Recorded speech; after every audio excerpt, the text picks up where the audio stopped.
지난 목요일 윤석열 대통령의 40년 지기인 석동현 변호사가 검찰 특별수사본부가 차려진 서울 고등검찰청 앞을 찾았습니다. 석 변호사는 윤 대통령이 아직도 변호인단을 구성 중이라고 밝혔습니다. 변호인단 선임 늦어지는 게 출석 늦춰가지고 수사 지연시키는 의도 아니냐는 비판도 있는데 어떻게 보십니까? 그런 질문에 대해서 제가 바로 답변을 드리기는 어렵겠고요. 다만 지금 대통령께서 최적의 어떤 그 변호인단을 이렇게 구성하기 위해서 여러 가지 지금 생각을 하고 준비 중에 있다. 수사기관들의 동시다발적인 출석 요구와 윤 대통령 측 수령 거부의 눈치 싸움. 앞서 지난 월요일 공수처와 경찰, 국방부 조사본부로 이루어진 공조수사본부 수사팀이 윤 대통령 측의 출석 요구서 전달을 시도했습니다. 네, 공수처에서 왔습니다. 그럼 어떤 거 조사하시려고 오신 건가요? 출석 요구서 전달하러 왔습니다. 내란죄와 직권남용죄로 알고 있습니다. 하지만 비서실과 경호처 모두 수령을 거부했습니다. 지금 출석 요구에 응하지 아니할 우려가 있는 상황과 관련해서 지금 저희들의 적법한 출석 소환에 지금 수치를 거부하는 사태가 발생하고 있습니다. 그런 부분 유심하게 보고 있습니다. 같은 월요일 검찰 역시 윤 대통령에게 출석 요구서를 보냈습니다. 검찰의 출석 요구는 이미 두 번째였습니다. 그런데 석 변호사는 수사기관 안의 좀 어지러울 정도의 경쟁적 부분들에 대해 정리가 되어야 하지 않겠냐며 수사권 논란을 공략하려는 듯한 발언을 한 적이 있습니다. 경찰은 내란죄 수사 권한을 근거로, 검찰은 이 사건에 직권남용 성격도 있고 경찰이 연루돼 있다는 점을 근거로, 공수처는 고위공직자들이 핵심 피의자라는 점을 근거로 수사에 뛰어들었습니다. 비상계엄 특별수사본부는 이번 국가적인 중대 사건에 대하여 어떠한 의혹도 남지 않도록 모든 노력을 다할 것입니다. 국가수사본부장인 저를 단장으로 하는 총 150여 명의 비상계엄 특별수사단으로 확대 격상하여 수사를 엄정히 진행하고 있습니다. 이는 향후 법정에서 수사권이 적절하게 행사됐는지에 대한 논란으로 이어질 위험이 있었습니다. 구속된 김용현 전 국방부 장관이 검찰 조사에 대해 불법 수사라고 반발하는 일도 있었습니다. 이거는 검찰의 수사권이 없기 때문에 검찰의 기소나 수사 모두 증거를 채택하면 안 된다는 주장을 내란범들이 할 수 있습니다. 매우 위험한 일입니다, 이거. 굳이 그렇게 할 필요가 없습니다. 결국 지난 수요일 윤 대통령과 이상민 전 행안부 장관에 대해선 공조수사본부에 참여하고 있는 공수처가, 다른 피의자들에 대해선 검찰이 수사하기로 합의를 했습니다. 이어 공수처는 윤 대통령에게 크리스마스인 다음 수요일까지 출석해 줄 것을 다시 한번 요구했습니다. 형사소송법은 피의자가 정당한 이유 없이 출석 요구에 응하지 않을 때 체포영장을 발부받아 체포할 수 있다고 하고 있습니다.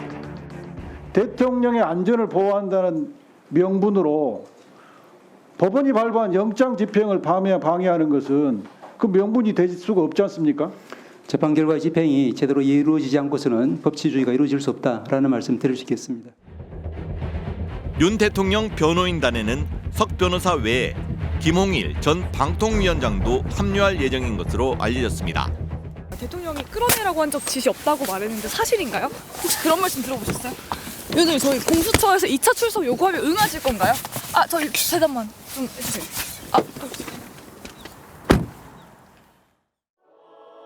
석 변호사는 지난 2020년 총선이 부정선거라는 민경욱 전 의원의 선거 무효 소송을 맡은 적이 있습니다. 당일 투표에서는 야당 후보들이 모조리 이기고 사전 투표에서는 또 모조리 짐으로 해서 결과적으로 여당인 민주당이 180석에 가까운 그런 당선자를 냈지 않습니까? 윤 대통령이 가장 존경하는 검사 선배로 알려진 김홍일 전 방통위원장은 다스 실소유 의혹과 BBK 주가 조작 의혹을 받은 이명박 전 대통령에 대해 무혐의 결정을 내린 바 있습니다. 제기된 의혹을 규명하기 위해서 노력했으나 다스가 이 후보의 소유라는 증거를 발견하지 못했습니다. 윤 대통령과 변호인단은 계엄령 선포는 정당했다. 정치인 체포는 지시하지 않았다는 입장을 내세울 것으로 보입니다. 그 목적은 국민들에게 거대 야당의 반국가적 패악을 알려 이를 멈추도록 경고하는 것이었습니다. 대통령이 체포 채자도 얘기한 적도 없을 뿐만 아니라 도대체 체포를 하신 적이 없는 건가요? 예, 아니 제가 들은 바로는 그렇습니다. 그러니까 체포를 했다 안 했다를 떠나서 체포하면 도대체 어디다가 데려놓겠다는 것입니까? 그러나 내란 사태 가담자들의 진술이나 당시 영상으로 기록된 상황은 다릅니다. 계엄 해제 권한을 가진 국회의 정치활동을 금하는 포고령 1호. 윤 대통령이 직접 국회의원들을 끌어내라거나 정치인을 체포하라고 지시했다는 증언도 이미 여러 차례 나왔습니다. 의결 정족수가 아직 다 안 채워진 것 같다.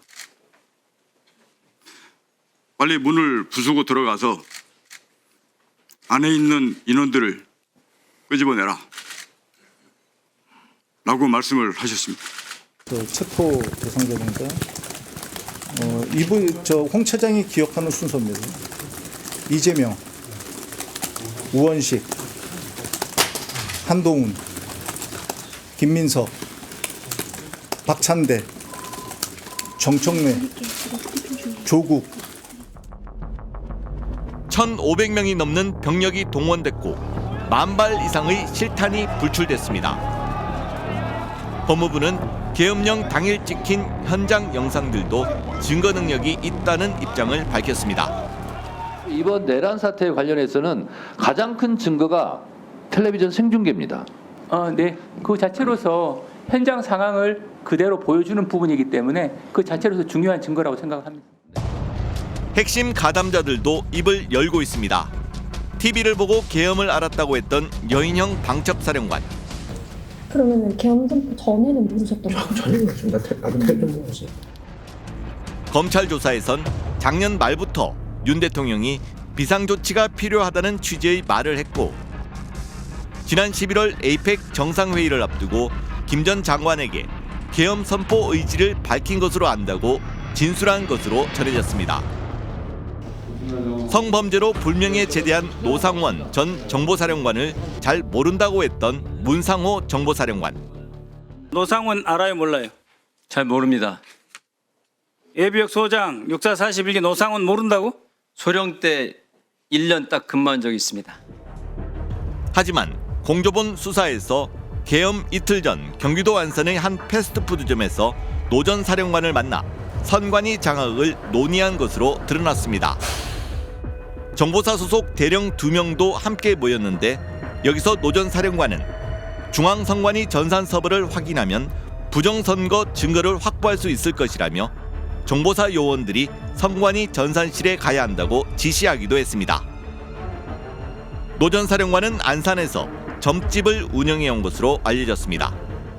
돈 버는 격이더라고요. 돼지도 갖다 놓고. 돼지를? 네. 잡아서 고사 지내는 거, 네. 그런 식으로 톰돼지 갖다 놓고.